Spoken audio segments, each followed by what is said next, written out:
It's Wednesday, so I guess that's time for some midweek mysticism. We're told that Hashem created the whole of existence, yesh me'ayin.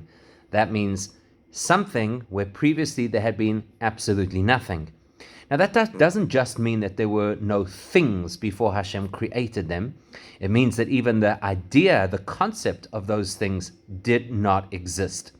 And for that reason, we're told that Hashem has to constantly redo this process. Because if these things did not exist, if existence was not even an idea, that means the only real default existence is Hashem. Hashem was the only thing that always was, always is, and always will be.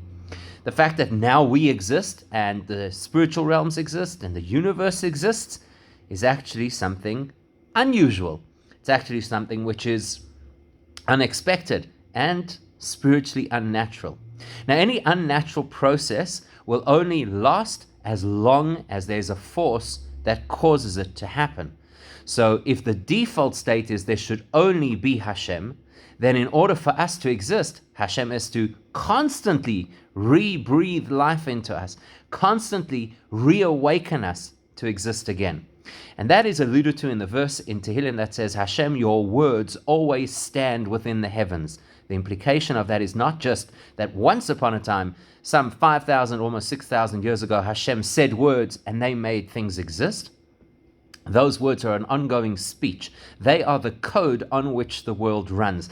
So that means that Hashem is constantly re-injecting His spirit, His energy, His energizing force into the world. Very often people will tell you that our relationship with our own soul is a good metaphor for Hashem's relationship with the world. Just as a human being without a soul cannot exist, a world without Hashem's energy also cannot exist. And to a certain extent, that is an appropriate metaphor. Except for one thing, and that is that if you take the soul out of the human body, the body may not be alive, but the body will still exist. That implies that where the body originates and where the soul originates is from two different sources. The body was built out of the biological material of its parents, and then the soul was put into that container, that housing, and brought it to life. It's similar to having an appliance and then plugging it into a power source. So all the components of the appliance were always there, but nothing works until you plug it into the power source. Should there be no power, the appliance will still exist, even though it's not able to work. Should there be no soul, the body will still continue to exist, at least for a period of time. It just won't be able to live. That's not the same with Hashem and the world, because in that context, not only did Hashem create a universe, and that universe is kind of like the body or the appliance and exists independently, and then thereafter, He injected a life-giving force or a power source into the world, and now all of the components come to life and they live. It's much more than that. Because before Hashem created the world, there was nothing. There was no appliance, there was no body.